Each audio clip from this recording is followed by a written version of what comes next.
సామెతలు 18వ అధ్యాయం 1-4 మనం చదువుకున్నాం. దానిలో చాలా ప్రాముఖ్యమైనవి.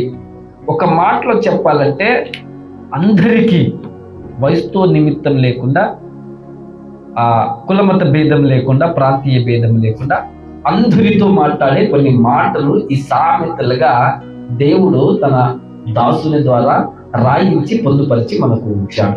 మొదటి మాట ఏమంటుందంటే, ఏ కొంచెము జ్ఞానము లేదా ఏ కొంచెం మంచి, ఏ కొంచెము నీతి న్యాయము లేదా ఏ కొంచెము అనుకూలతకు విరోధమైన యాటిట్యూడ్, విరోధమైన గుణలక్షణములు, దానికి వ్యతిరేకంగా జీవించే వారి యొక్క సంఖ్య ఈ లోకంలో పెరిగిపోయింది. ఈ లోకపు యొక్క పోకడ మోడ్రన్ లేదా అడ్వాన్స్డ్ అత్యాధునిక యుగంలోనికి మనందరం కూడా ప్రవేశించాం. దేవునికి మహిమ కలుగును గాక. ఈ రోజుల్లో మీరు చూసుకోండి, కల్చర్స్ అంటే సంస్కృతులు, జీవిత విధానాలు, ప్రాపంచిక మనుగడ ఎటువైపు వెళ్తుందంటే మనుషుల మధ్య చాలా ఎడబాటు, చాలా సంబంధము లేని జీవిత విధానంలోనికి మనిషి వెళ్ళిపోతున్నాడు. స్వేచ్ఛానుసారుడుగా నడుచువాడు.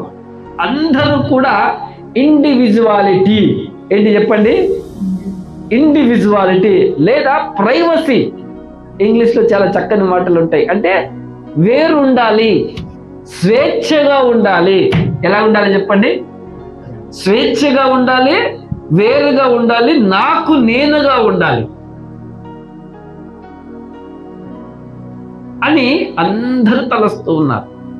ఈవెన్ కుటుంబములో కూడా, గృహాలలో కూడా పిల్లలు, భార్య, భర్తలు, తల్లిదండ్రులు ఎవ్వరికి వారుగా నేనే, నాకే, నాదే, నేనే వేరుగా ఉండాలి, నాకే ఉండాలి. ప్రపంచమంతటా కూడా అదే యొక్క లెవెల్లో ప్రవేశిస్తుంది, అదే గీత మీద ప్రయాణం చేస్తూ ఉంది. దేవునికి మహిమ కలుగు గాక. అట్టి వారంట లెస్సైన జ్ఞానమునకు విరోధం. సులువు, ఈజీ, కొంచెం,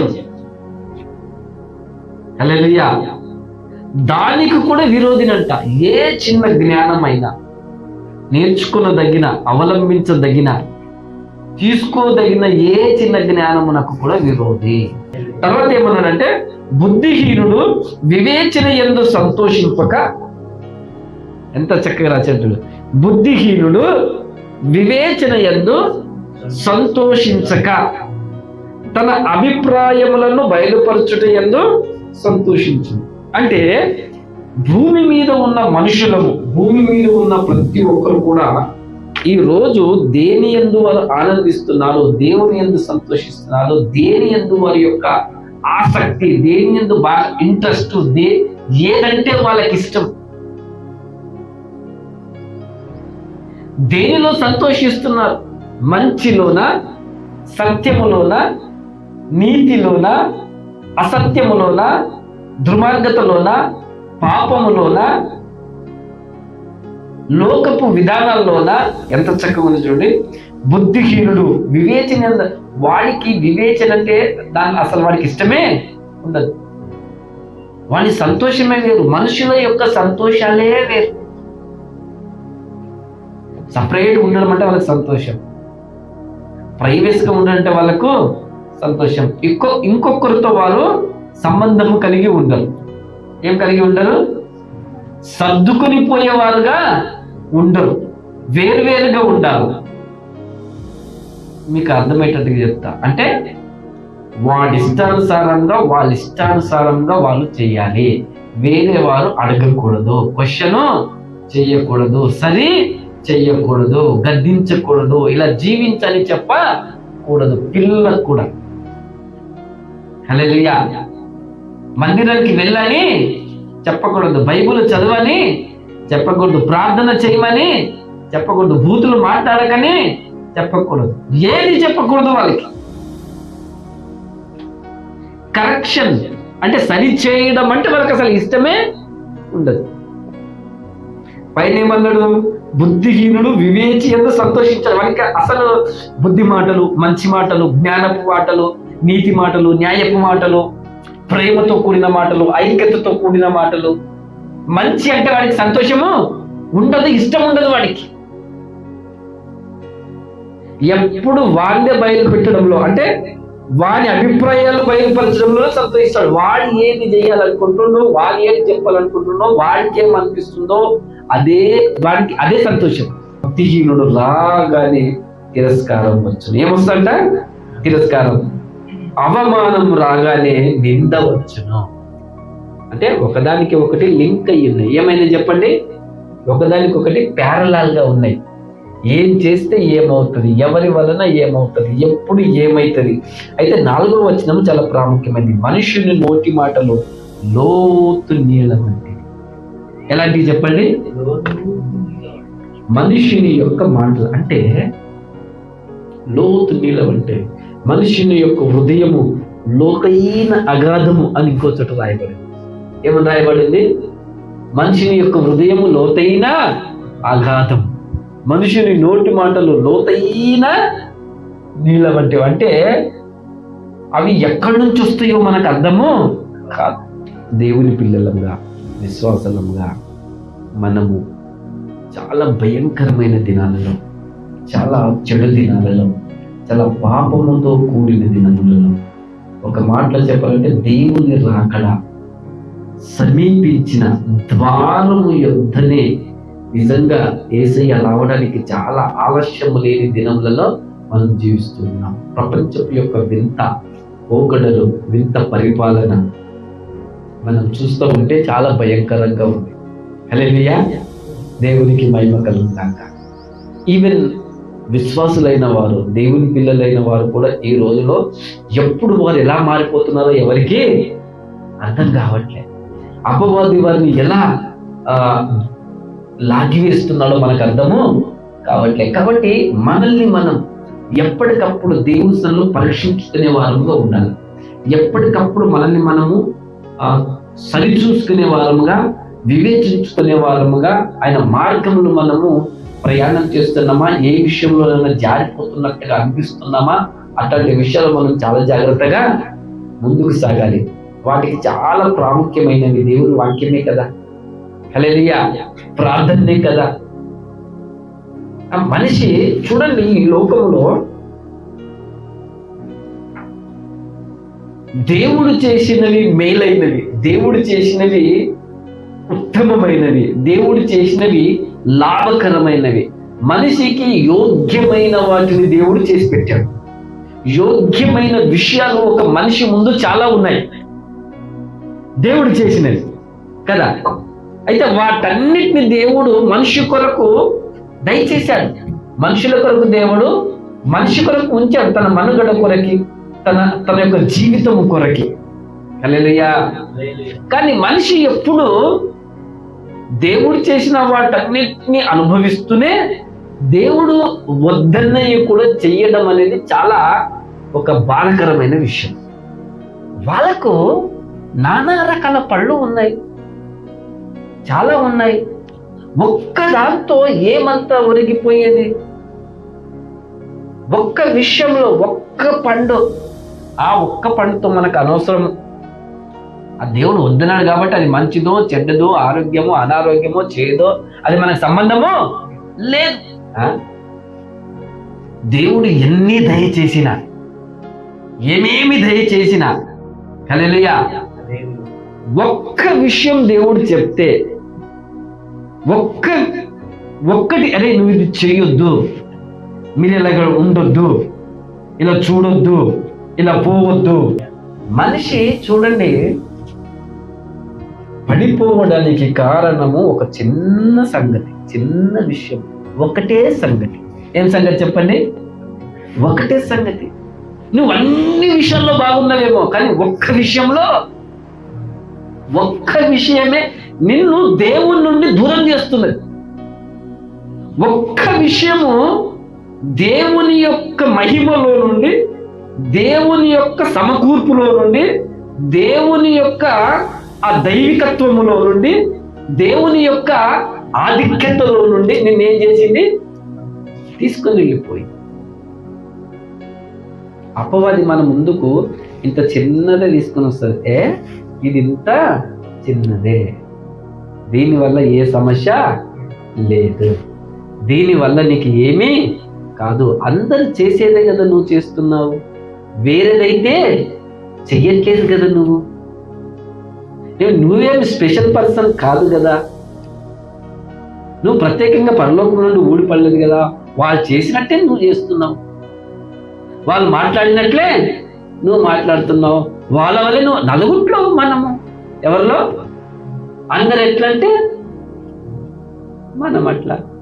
లోకంలో సామెతలు చాలా వెరైటీగా ఉంటాయి.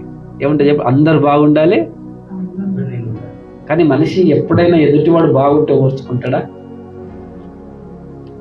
ఎదుటివాడు ఎదుగుతే ఓర్చుకుంటాడా?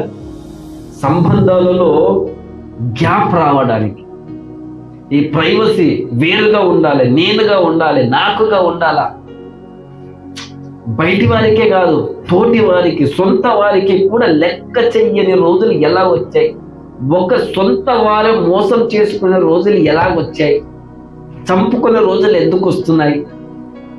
హల్లెలూయా. ఎందుకు వస్తున్నాయంటే ఒక చిన్న గీత, ఏమని చెప్పండి, ఒక చిన్న పొరపాటు, ఒక చిన్న వ్యత్యాసము ఏమైతుందిలే, తప్పుడు మాట ఒక్కటి విని నీ గురించి 99 మంచి మేలు చేసిన వాడు ఒక్కటి నీ మేలు కోరి ఇది చెయ్యకంటే నువ్వేమైపోతున్నావు? వాని పట్ల వ్యతిరేక అయిపోతున్నావు, వాని పట్ల నువ్వేమైపోతున్నావు? పగవడం అయిపోతున్నావు, వాని మీద నీకేమైపోతున్నది? భేదాభిప్రాయం వస్తున్నది. నీకు ఆరోగ్యకరమైన ఎన్ని ఇచ్చాడు దేవుడు, అనారోగ్యకరం ఇది ఒక్కటి నువ్వు చెయ్యకు అంటే నువ్వేం చేస్తున్నావు? ఆ ఒక్కదాని జోలికే వెళ్తున్నావు. వాటి ద్వారా మనం ఏమైపోతున్నామంటే జారిపోతున్నాం. ఏమైపోతున్నాము? జారిపోతున్నాం, వెనకడుగు వేస్తున్నాం, తొట్టిల్లిపోతున్నాం, నాశనం అయిపోతున్నాం, భయపడిపోతున్నాం, దాక్కొట్టున్నాం, దేవుని యుద్ధ నుండి పారిపోతున్నాం. సంఘానికి వెళ్ళి దేవుని వాక్యము వింటారు, బయటి వారి మాట వింటారు, మంచి మాటలు వినడానికి ఇంట్రెస్ట్ చూపిస్తారు, చెడు మాటలు వినడానికి కూడా ఇంట్రెస్ట్ చూపిస్తారు. మంచి మాటలు తీసుకుంటారు, చెడు మాటలు కూడా తీసుకుంటారు. నిన్ను మంచి మాటలు మంచి మార్గం వైపు ప్రభావితం చేస్తాయి. అర్థమవుతుందా? దేవుని మాటలు నీ లైఫ్ కట్టుకోవడానికి, ఫలించడానికి, చిగురించడానికి ఏం చేస్తాయి? నీలో పనిచేస్తాయి, నిన్ను ప్రభావితం చేస్తాయి, నిన్ను నిలబెడతాయి, నిన్ను నడిపిస్తాయి, నీకు మంచి ఆలోచన వివేచన దయచేస్తాయి. వారు కూడా మంచిగా చెప్పినట్టుగానే ఉంటది, సూక్తులు చెప్పినట్టుగానే ఉంటది. అపవాది అలాగే చేశాడు కదా, మీరేమీ చనిపోరు, దేవదూతల్లాగా అయిపోతారు. ఇప్పుడు అట్టని లోకంలో ఉన్న వారందరూ కూడా బైబిల్లో లేని వారు కూడా, యేసయ్యని నమ్మని వారు కూడా ఏదో ఒక మాట చెప్తే దాన్ని ఫాలో అయ్యేవారు చాలా మంది. ఈ బైబిల్ మీకు 99 మంచి చెప్తుంటే లోకంలో ఒక్క చెడ్డుది మీరు విని దాని ద్వారా ఏమైపోతున్నారు? స్పాయిల్ అయిపోతున్నారు. ఏమైపోతున్నారు? తప్పిపోతున్నారు, కదిలిపోతున్నారు. ఈరోజు కుటుంబాల్లో చూడండి, మంచి మంచి మందిరాలకు వెళ్తున్నారు, మందిరాల్లో అన్ని పనులలో పాల్గొంటున్నారు, సేవకులతో తిరుగుతున్నారు. కానీ వారి కుటుంబాలు, వారి గృహాలు మనం చూస్తే లోపలికి వెళ్ళి చాలా భయంకరంగా ఉన్నాయి. ప్రేమలు లేవు కుటుంబాలలో, ఐక్యత లేదు, యూనిటీ లేదు, సర్దుకుపోయేది లేదు, క్షమించుకునేది లేదు, తగ్గించుకునేది లేదు. మీకు కనిపించినాయా కుటుంబాలు ఎక్కడైనా ఉన్నాయా? ఉన్నదా? హల్లెలూయా. వేరైపోతున్నారు. అపవాది వారిని విడిది చేస్తున్నది, వేరు చేస్తున్నది, వ్యతిరేకం చేస్తున్నది. ఒకరికొకరు ఏం చేస్తున్నది? వ్యతిరేకం చేసేస్తున్నది. సెల్ఫ్ ఏమంటారు? నువ్వు స్వేచ్ఛ పరుడవు, నువ్వు ఎవరికి సబ్మిట్ అవ్వాల్సిన అవసరము లేదు. అంటే నేను ఎవరికి నువ్వు లొంగవలసిన అవసరము లేదు, అంటే ఎవరికి నువ్వు సంజాయిచి చెప్పుకోవాల్సిన అవసరము నీకు లేదన్నట్టుగా అపవాది ఏం చేస్తున్నది, ఆ విధానంలోనికి తీసుకెళ్ళి డబ్బు చూపించో, బలం చూపించో, జ్ఞానం చూపించో, చదువు చూపించో, బ్యాక్గ్రౌండ్ చూపించో, మనుషుల యొక్క మనస్సాక్షి అంటారు కదా, నాకొక మనసు ఉన్నది, నాకొక హృదయం ఉన్నది, నాకొక జీవితం ఉన్నది, నా యొక్క లైఫ్ ఉన్నది, నా ఇష్టం, నేను ఇలా బ్రతకలేనా, ఇలా చెయ్యలేనా, ఈ విధంగా మాట్లాడకూడదా, ఈ విధంగా వెళ్ళకూడదా, ఇలా నేను ఎంజాయ్ చెయ్యకూడదా, కానీ అదంతా నీకు ఎక్కడికి తీసుకెళ్తున్నది, అగాధములోనికి, పాపములోనికి, భూమిలోనికి, చెడులోనికి, వంకర త్రోవలోనికి, నిత్య నాశనములోనికి. ఎందుకైనా పరలోకములో నుండి ఈ భూలోకానికి వచ్చాడు, తన్ను తానుగా అప్పగించుకున్నాడు. హల్లెలూయా. తన్ను తానుగా కలవరి శిలువకి వెళ్ళి తన రక్తాన్ని ధారపోసాడు. ఇక్కడ ఏం రాయబడంటే నిర్జీవ క్రియలను విడిచి జీవము గల దేవుని సేవించుటకు. మనం అనుకుంటాం నేను చాలా మంచిగా మాట్లాడతాను, నేను ఎవరికి ఏ హాని చెయ్యను, నేను వాళ్ళకి ఏమన్నా అన్నానా, నా డబ్బే కదా, నా శరీరము, నా సమయము, నేను నా ఇష్టం వచ్చినట్టు నేను ఉంటున్నాను, మీకేమన్నా అంటున్నానా, మీకేమన్నా ఎదురొచ్చానా, మీకేమైనా అడిగానా, నీతో ఏమన్నా లాక్కున్నానా నేను? ఇలాగైతే నీ అనారోగ్య పాలవుతావురా, ఇలాగైతే నువ్వు లోనికి అయిపోతావురా, ఇలాగైతే నువ్వు చచ్చిపోయి దేవుని యొక్క ఉగ్రతకు లోనవుతావురా, నీవు దేవుని ముందు నిలబడినప్పుడు దూషివైతావురా, తీర్పులోనికి వస్తావురా, నీకు చివరికి మిగిలేది నరకం మీద, అగ్నిగుండం మీద. హల్లెలూయా. ఏం గుండం చెప్పండి? అగ్నిగుండం మీద. దానిని తప్పించడానికే యేసయ్య వచ్చాడు, నిన్ను విడిపించడానికి ఆయన పరలోకం నుండి భూలోకానికి వచ్చాడు. నీకు ఒక అవకాశం దయచేస్తున్నాడు, నీకు ఒక ఆపర్చునిటీ ఇస్తున్నాడు, నీకు ఒక పిలుపునిస్తున్నాడు. అని ఇంకా చేతులు చాచి నిన్ను నీ కొరకు ఎదురు చూస్తున్నాడు. ఏం చేస్తున్నాడు? ఎదురు చూస్తున్నాడు. ఎన్ని సండేలు వెళ్ళిపోయాయి, ఎన్ని పండుగలు వెళ్ళిపోయినాయి నీ దగ్గర నుంచి, ఎన్ని అవకాశాలు వెళ్ళిపోయినాయి, ఎన్నిసార్లు నీవు ప్రమాదం నుంచి తప్పించబడ్డావు, ఎన్నిసార్లు నీవు రక్షించబడ్డావు, ఎన్నిసార్లు నువ్వు అనేకమైన భయంకరమైన లోకానుసారమైన శిక్ష నుంచి దేవుడు నిన్ను తప్పించాడు. చూడండి ఎంత మంచిగా ఆత్మీయ జీవితం ప్రారంభిస్తాం, ఎంత మంచిగా దేవుని సన్నిధికి వస్తాం, ఎంత చక్కగా మారు మనసులు కూడా పొందుతాం, ఒక్కొక్కసారి బాప్తిస్మాలు కూడా పొందుతాం, చక్కగా ఆరాధనలో ఉంటాం, ప్రార్థనలో ఉంటాం. కానీ వెంటనే చిన్న విషయం, ఒక్క విషయమును బట్టి ఇన్ని రోజులు చేసిన భక్తి, ఇన్ని రోజులు చేసిన విశ్వాసపు యాత్ర, ఇన్ని పొందిన మేళ్లను, దేవుడు చూపిన ఇంత ప్రేమను తృణీకరించి కాదని ఏం చేసి, కాదని ఎటువైపు చూస్తున్నాం? మళ్ళీ మనము లోకపు వైపు, పాపం వైపు, అపవిత్ర వైపు, నిర్జీవ క్రియల వైపు. అంటే నీకు దేవుడిచ్చిన ఇన్ని మేలుల కంటే, ఇంత ఆశీర్వాదాల కంటే, ఇంత మంచి జీవితము కంటే, హల్లెలూయా, క్షణకాల సుఖ కోరిక, కొంచెము ఆశ, కొంచెము డబ్బు, కొంచెము పేరు, కొంచెం ప్రతిష్ట, నీ యొక్క అంతరంగపు యొక్క మనస్సాక్షిని, నీ హృదయాన్ని, దేని చెప్పండి, నీ హృదయాన్ని దేవుని యొద్దకు నువ్వు హ్యాపీగా, సంతోషంగా, ఆయనతో ఒక సంబంధము కలిగి, ఆయనలో ఐక్యత కలిగి, ఆయనతో ప్రేమ కలిగి ఉండడానికి యేసయ్య ఈ భూమి మీదకి వచ్చాడు. విడిపోయిన మానవుని దేవుని యొక్క సంబంధం, తెగిపోయిన ఆ కనెక్షన్ తిరిగి దాన్ని నిర్మించడానికి, పునరుద్ధరించడానికి, దాక్కున్న స్థితిలో నుండి తల ఎత్తుకొని నిజ దేవుని యొద్దకు, సృష్టికర్త యొక్క ముందుకొచ్చి నిలబడగలిగే ఆ యొక్క ఏమంటారు కృపను నీకు దయచేయాలని, ఆ యొక్క అవకాశాన్ని నీకు అందించాలని. ఆయనది నిర్మలమైన, నిష్కళంకమైన, అమూల్యమైన పరిశుద్ధుని రక్తం అది. ఏం రక్తం చెప్పండి? పరిశుద్ధమైన రక్తం అది. హల్లెలూయా, హల్లెలూయా.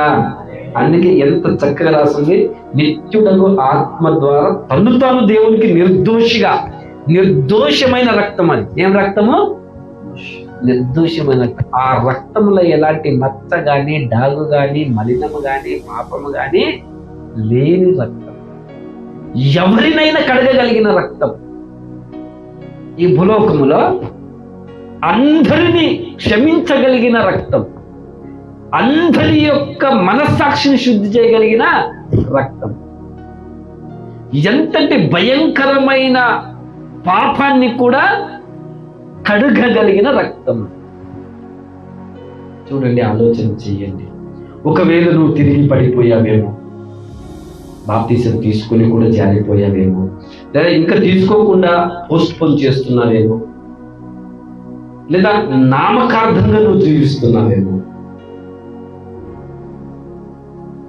నీవు ఇంకా వెయిట్ చేస్తున్నావేమో,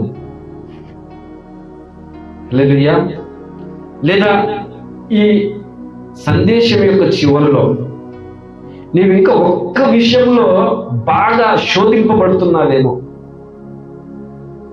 ఏ విషయంలో? ఒక్క విషయంలో నువ్వు ఆకర్షితులు అయిపోతున్నావేమో. అరే, నాకు అన్ని బాగున్నాయి, కానీ ఈ ఒక్క విషయము నన్ను బాగా ఇబ్బంది పెడతా ఉంది. ఈ ఒక్క విషయంలో నేను చాలా స్ట్రాంగ్గా ఉండలేకపోతున్నా. ఒకసారి మనం దేవుని యొద్దకు రావాలి. ఆయన కృప, ఆయన రక్తము ఇంకా మనకింకా ఏమంటారు, అవకాశంలోనే ఉన్నది, ఇంకా అందుబాటులోనే ఉన్నది. మనం ఏమాత్రము కూడా తక్కువ చేయకుండా, అలక్ష్యం చేయకుండా, దాన్ని వాల్యూ లేనిదిగా చూడకుండా, విలువ లేనిదిగా చూడకుండా, మనం చాలా జాగ్రత్త కలిగి, చాలా ఆసక్తి కలిగి, చాలా మనము దాని పట్ల ఒక దైవిక భక్తి భయముతో కూడిన ఏమంటారు, విశ్వాసపు అడుగులు మనం వేసే వారముగా